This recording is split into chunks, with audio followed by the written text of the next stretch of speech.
అందరికీ నమస్కారం. 17వ తేదీ ఫిబ్రవరి 2026 మంగళవారం రోజున సూర్యగ్రహణం అనేటువంటి వార్త బాగా వింటున్నాం. ఒకటి మనకి ఉగాది పంచాంగంలోనే చెప్పడం జరుగుతుంది గ్రహణాలు ఉన్నాయా లేవా అనే విషయంలో. అంతే తప్ప ప్రతిదానికి ఎవడో ఒకటి ఏదో ఒకటి వాయినంత మాత్రాన గ్రహణం ఉందని కాదు. మనకి స్పష్టంగా కనపడాలి. కనపడితేనే మనకి విషయం తెలుస్తోంది. ఎక్కడో అమెరికాలో లేదా జింబాబ్వేలో, నమీబియాలో, సౌత్ ఆఫ్రికాలో, అంటార్కిటికా ఖండంలో పడుతున్నటువంటి ఈ యొక్క గ్రహణం గురించి మనం మాట్లాడుకోవాల్సిన అవసరము లేదు. 17వ తేదీ మనకి మంగళవారం రోజున ఫిబ్రవరి 2026 రోజున ఎట్టి పరిస్థితుల్లో మనకి గ్రహణం, సూర్యగ్రహణం అనేది లేదు. ఎటువంటి నియమాలు పాటించవలసిన అవసరము కూడా లేదు. ఇక కొద్దిగా ఉపాసకులు మేము ఉపాసన చేసుకుంటాం, ఎక్కడున్న తిథి ఎక్కడున్నా మనకి మంచిది అంటే అలాంటి సంకల్పం ఏం చెప్తాం మనం? జంబూద్వీపే భరతవర్షే భరతఖండే మేరో దక్షిణ దిగ్భాగే శ్రీశైలస్య వాయు ప్రదేశే కృష్ణా గోదావరియోర్ మధ్యదేశే అని సంకల్పం చెప్పి కదా మనం చేయాల్సింది.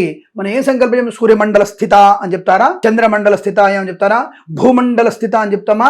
మన ప్రాంతము, మన తిథి అని దాని సంకల్పం చెప్పుకోవాలి. మనం ఎక్కడున్నాం, దేని ఆచరిస్తున్నాం, దేని అనుసరిస్తున్నాం అనే విషయాన్ని చెప్పుకోవాలి మనం. ఇది లేకుండా ఇష్టం వచ్చినటువంటి ప్రతి ఒక్కళ్ళు కూడా 17వ తేదీ గ్రహణం ఉందని చెప్పేసి ప్రజలని తప్పుదో పట్టిస్తున్నారు. కొంతవరకు ఇది వ్యాపారాత్మక ధోరణి కూడా ఎక్కువైపోయింది. ఈ గ్రహణ సమయంలో మేము ఆ పూజలు చేస్తాం, ఈ పూజలు చేస్తాం, తాంత్రిక పూజలు, మాంత్రిక పూజలు, వశీకరణ పూజలు, చేతబళ్ళు చేస్తాం అనేటువంటి వ్యక్తుల సమూహం పెరిగిపోయి మన యొక్క హిందూ ధర్మం అనేది భ్రష్టు పడడానికి కారణమవుతున్నాం. రైట్, అంటార్కిటికాలో ఉంది, జింబాబ్వేలో ఉంది, నమీబియాలో ఉంది, సౌత్ ఆఫ్రికాలో ఉంది, సౌత్ అమెరికాలో కూడా ఉంది. కాబట్టి అక్కడ మన వాళ్ళు ఎవరైనా ఉంటే ఆ సమయంలో మీరు తప్పకుండా అక్కడ ఉన్నటువంటి వాళ్ళు మన వాళ్ళ కోసం చెప్తే బాగుంటుంది. కానీ భారతదేశంలోని వ్యక్తులని పూజలు, పునస్కారాలు, తాంత్రిక విద్యలు, తాంత్రిక మహోపాధ్యాయులు, అలాగే ఉపాసనలు ఇస్తాం మేము, ఈ పలానా మంత్రాన్ని మీరు జపం చేసుకోండి, మీ కోటీశ్వరులు అయిపోతారు, ఇదంతా కూడా అబద్ధం. ఇవన్నీ కూడా ఉగాది పంచాంగ శ్రవణ సమయంలోనే ఈ సంవత్సరంలో గ్రహణాలు ఎన్ని ఉన్నాయి, ఎలా ఉన్నాయి, షడ్గ్రహ కూటమి ఏంటి, బంగార ధరలు ఎలా ఉంటాయి, అలాగే పంటలు ఎలా పండుతాయి అనే విషయాన్ని స్పష్టంగా పంచాంగంలో చెప్పబడుతుంది. అక్కడ వాళ్ళు పంచగ్రహ కూటమి, షష్టగ్రహ కూటమి చెప్పరా? ఆలోచించండి. ఆ గ్రహ కూటాలు చెప్పమా మేము?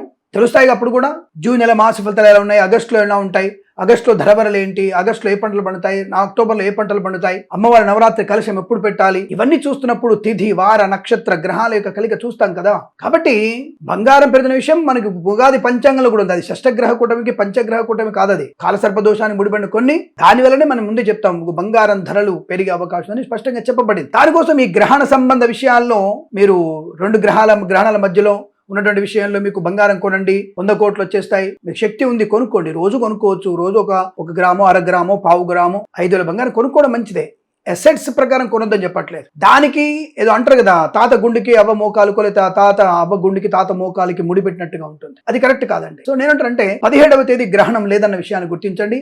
ఎక్కడ కూడా భారతదేశంలో గర్భిణీ స్త్రీలు కానీ హాయిగా మీరు తినండి, శుభ్రంగా బయటికి వెళ్ళండి, మీరు ఆఫీస్కి వెళ్ళండి, కాలేజీకి వెళ్ళండి, తప్పకుండా మీ యొక్క దినచర్య నిత్య కార్యక్రమాలు చేసుకోవడానికి ఎటువంటి ఇబ్బంది లేదు. లేనటువంటి వాడిని చెప్పి ఇక మేము గొప్ప పండితులము, గొప్ప పాండిత్యం అది గురించి చెప్పేటువంటి వ్యక్తులు మాత్రం మీకు ఉపాసన చేసుకోవాలని ఉంది.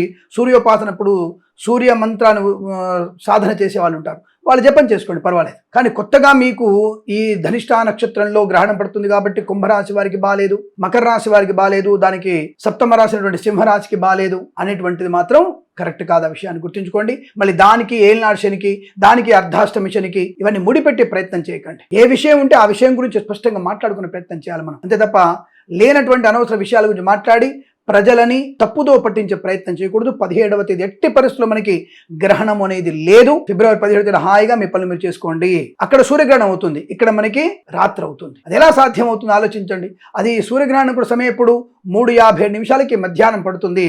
అది నాకు తెలిసి 7:57 వరకు కొన్ని ప్రాంతాల్లో 7:57 వరకు ఉంది. అది కాబట్టి అక్కడెక్కడ అవుతుంటే మనకు అర్ధరాత్రి తెల్లవారుధావన అవుద్ది. మనం లేచేది లేదు, కూర్చునేది లేదు, పడుకొని శుభ్రంగా ఉంటాం. మనం దానికోసం అని ఉపవాస నిత్యకృత్యాలు ఎందుకు? మనకి వాళ్ళకి ఏదో రాత్రి గ్రహణం పడితే మనం పొద్దున మనం చూడడానికి ఎందుకు ఇబ్బంది పడుతుంది? మనకి సూర్యుడు యొక్క ప్రభావం మీద తప్పకుండా అనుకూలవంతమైన ఫలితం ఉంటుంది తప్ప నెగిటివ్ ఫలితం లేదు. కాబట్టి ఎట్టి పరిస్థితుల్లో నన్ను ఫాలో అవుతున్నటువంటి 10 మంది అయినా సరే మీరు గ్రహణ నియమాలు ఈ రోజున 17/2/2026 మంగళవారం రోజున గ్రహణ నియమాలు ఏమాత్రం పాటించవలసిన అవసరం లేదు. మనకి గ్రహణము లేదు అన్న విషయాన్ని గుర్తించండి. ఈ విషయాన్ని వెంటనే 10 మందికి చేరవేయండి. లేదంటే అందరూ అపోహల్లో ఉన్నారు. ఇక ఫోన్ల మీద ఫోన్లు చేసేసి కామెంట్స్ మీద కామెంట్స్ పెడుతుంటారు. కాబట్టి అది కుదరదు. అలాంటి విషయాలు మీరు ఏం పట్టించుకోకండి.